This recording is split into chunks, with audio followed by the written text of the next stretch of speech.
Welcome once again to Lehto's Law. Here's Steve Lehto. Nowadays, it seems that people do crazy things for social media. And they do something really crazy and they film it, they put it up on social media, they hope they get a lot of hits. And once in a while, people will call them out and go, that didn't look real. In fact, that looked kind of fake. And so you'll recall a story about a guy who was flying along in his airplane not so long ago, and his engine died. And so he jumped out of his plane, and he just happened to be wearing a parachute. And and he had cameras all over prepared to film his plane as it crashed. So the plane did crash, but the question is, why did he bail out of that plane? Was that really an emergency? Well, a lot of people did not believe that story. And it turns out the feds didn't either. And as they investigated, they finally got the guy to admit that the whole thing was a stunt. And it turns out that he broke a few laws along the way. And so this might be a lesson for the social media influencers in my audience. I'm sure I've got one. But this is from the government's own website, justice.gov. So this is the feds and the Justice Department announcing that the Santa Barbara County man who deliberately crashed airplane for YouTube video admits to obstructing federal investigation. So that's the crime that they go with here. But he admitted that the plane crash was fake. So fake in the sense that the plane didn't need to crash. A YouTuber pilot has agreed to plead guilty to a felony charge for obstructing a federal investigation by deliberately destroying the wreckage of an airplane that he had intentionally crashed in Santa Barbara County in an attempt to gain online views, the Justice Department announced today. Now, I feel bad. I actually watched the video because I had so many people send me the video. And I'm like, it doesn't look real to me either. But, of course, he got a view from me. So he's 29 years old. He's from Lompoc. He agreed to plead guilty to a count of destruction and concealment with the intent to obstruct a federal investigation, a crime that carries a statutory maximum sentence of 20 years in federal prison. Now, he's pleading guilty. I doubt he'll get the full 20 years, but he will get something. A plea agreement and a one-count information charging him were filed Wednesday in the United States District Court in Los Angeles. He's expected to make his first court appearance in the coming weeks. Now, some people are going to catch that. There's a one-count information, not an indictment. And indictments often occur after a grand jury hears testimony and looks at evidence and says, yes, we think this person here should be charged with a crime. If the feds come up with enough information to where they got someone cornered legally, they can approach that person, especially if they're cooperating, and say, hey, we can go to the trouble of having a grand jury do the indictment. But look at what we got and tell you what, if you'd like to, we can short circuit the process and we can just file the information with the court along with your plea. Are you really willing to do that? And they say, yeah. They say, okay. And by the way, that will get you some lenience from the feds because it saves them the trouble and money of having to convene a grand jury. According to his plea agreement, he is an experienced pilot and skydiver, which comes in handy if your planes crash. And he had secured a sponsorship from a company that sold various products, including a wallet. This was apparently a stunt to promote a wallet, of all things. Pursuant to the sponsorship deal, he agreed to promote the company's wallet in a YouTube video that he would post. On November 24th, 2021, he took off in his airplane from Lompoc City Airport on a solo flight purportedly destined for Mammoth Lakes. He did not intend to reach his destination, but instead planned to eject from his aircraft during the flight and video himself parachuting to the ground and his airplane as it descended and crashed. He admitted all of this in his plea agreement. So we're not speculating at this point. He admitted to this. Prior to taking off, he mounted several video cameras in different parts of the airplane and equipped himself with a parachute. And a lot of people called that out. Just look. Guy gets in his plane, has trouble, goes, I'm jumping out, I've got a parachute on. I may have mentioned recently, I went for a flight about a month ago. One of my viewers contacted me and said, Steve, I've got an airplane at a airport in southeastern Michigan, and I go flying all the time. You want to go flying? I said, sure. And we went flying. We did not wear parachutes. He also had along with him a video camera and a selfie stick that he could use while skydiving. Approximately 35 minutes after taking off while flying above the Los Padres National Forest near Santa Maria, He ejected from the airplane and videoed himself parachuting to the ground. And many people who watched the video of him doing this as he announced his emergency, it seemed very, very fake. I believe that the engine just cut out and he's like, oh, my engine died. You know, it's like, okay.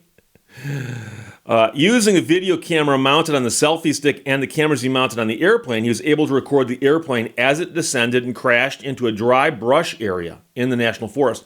Luckily, it did not catch fire, because you can imagine that a forest fire could be started by a plane crash, but one did not. After parachuting to the ground, he hiked to the location of the wreck and recovered the data containing the video recording of his flight and the crash of the airplane. And these, again, are all things he's admitted to, that the feds have said, yes, he's agreed to say in open court, this is what happened. So he then informed the NTSB 2 days later about the plane crash. Now, if I crashed a plane, I think I would know. I'm supposed to contact somebody and say, oh, my plane went down. But 2 days later, he notified them. They launched an investigation on or about the same time, and they told him he was responsible for preserving the wreckage so the NTSB could examine it. That's their job. They look at plane crashes to determine what happened. If the plane had legitimately crashed due to a mechanical fault, that's something the NTSB wants to know. They'll write a report about it, and maybe we can learn from it. But of course, he doesn't want them examining the wreck because it wasn't a real mechanical failure. He agreed to determine the crash location and provide the coordinates of the downplane and the videos of the crash to NTSB investigators. 3 days later, the FAA launched an investigation. And keep in mind that the FAA is who oversees pilots' licenses, and the NTSB is who investigates crashes and looks for causes. In the weeks following the plane crash, the man lied to investigators, saying he did not know the location of the wreckage, when in fact, he and a friend went by helicopter to the wreckage site and used straps to secure the wreckage, which they then lifted and carried out of there to Santa Barbara County, where it was loaded onto a trailer attached to this man's pickup truck. He then drove the wreckage to the airport and put it in a hangar, where he then cut it up and destroyed the airplane wreckage, and over the course of a few days, deposited the detached parts into trash bins at the airport and elsewhere, which he admitted in his plea agreement was done with the intent to obstruct federal authorities from investigating the plane crash. So you got feds tramping around out in the forest looking for a plane that's not there. As you can imagine, it's a waste of resources, among other things. On December 23rd, 2021, he uploaded a video to YouTube entitled, I Crashed My Airplane, that contained a promotion of the wallet and depicting him parachuting from the plane and the aircraft's subsequent crash. He admitted in his plea agreement that he intended to make money through the video. And by the way, I was curious about that title, I Crashed My Airplane, is actually a good headline to catch people's attention. But it sounds like you're saying you did it on purpose. I crashed my airplane. If I had been in an airplane that had suffered a mechanical fault and had crashed because it was mechanically defective, I would have said something like, I survived a plane crash, or my plane crashed, but I got out alive, or something. But I crashed my airplane actually sounds like a bit of a confession. He further admitted he lied to federal investigators when he submitted an aircraft accident incident report that falsely indicated that the aircraft experienced a full loss of power 35 minutes after takeoff. He also lied to an FAA aviation safety inspector when he said the airplane's engine had quit, and because he could not identify any safe landing options, he had parachuted out of the plane. So the FAA revoked his license in April of 2022. So they weren't buying it. The United States Department of Transportation, Office of Inspector General, investigated this matter, and the NTSB and the FAA provided substantial assistance. And an assistant U.S. attorney, Mark Williams, Chief of Environmental and Community Safety Crimes Section, and Assistant U.S. Attorneys Dennis Mitchell and Dominique Camano, also of the Environmental and Community Safety Crimes Section, are prosecuting the case. But it looks like there won't exactly be a trial. It sounds like he's basically going to court, enter a plea, and then they will sentence him. And it's up on one count, and that is, in essence, obstructing the investigation. But he did a bunch of things that go into that. And one of which is the plane crashed, and he lied to investigators about why it crashed. Then they said, well, okay, where's the plane crash? And he goes, I'll tell you guys where it is. But then he removed the plane, so if they had looked for it, they couldn't find it. Then he chopped up the plane and disposed of it, meaning that even if he changed his mind later and said, okay, fine, I've got the wreckage, he hasn't got the wreckage either. Then he filed a report about the plane crash that contained false statements about what had caused the plane to crash. So there's all of those things playing into the charges against him, but he has apparently agreed to plead guilty to the single count. And I will salute the audience I have here on this channel, because a lot of people that contacted me about this story back when it happened said, hey, did you see that one about the fake plane crash? And people weren't buying it.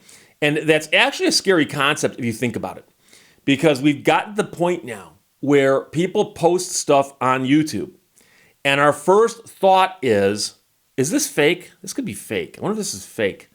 And airplanes are expensive. I've never bought an airplane, but I've known several people who own them, and they're very expensive. And what's even, I guess, insult to injury here is becoming a pilot actually takes some time and effort, and that also is expensive. And so if you do something like this, the net result of which is you've got no airplane, and you've got no pilot's license, and you have a felony conviction from a federal court on your records, I wonder if that was worth it to sponsor a wallet. So I will admit, I don't remember if I watched the whole video of the plane crash or just the clips of it crashing. I'm trying to remember, though, and I don't know, but I'm wondering if at the end of the video he said, boy, at least I had this wallet, you know? So think about that. I mean, you in your daily life probably go and sit in an office someplace or drive to work. But I bailed out of a crashing airplane and then hiked through the wilderness to get to safety. And the one thing that made it was that wallet. So use the promo code at the bottom, type in plane crash, and get a discount on this wallet. Maybe you get a bulk discount if you buy more than one. I don't know. So that's the scary part, I think. And YouTube and TikTok and Instagram and all of these other things are turning us into a world of skeptics, where it's getting to the point now where it's like, do you believe anything you see?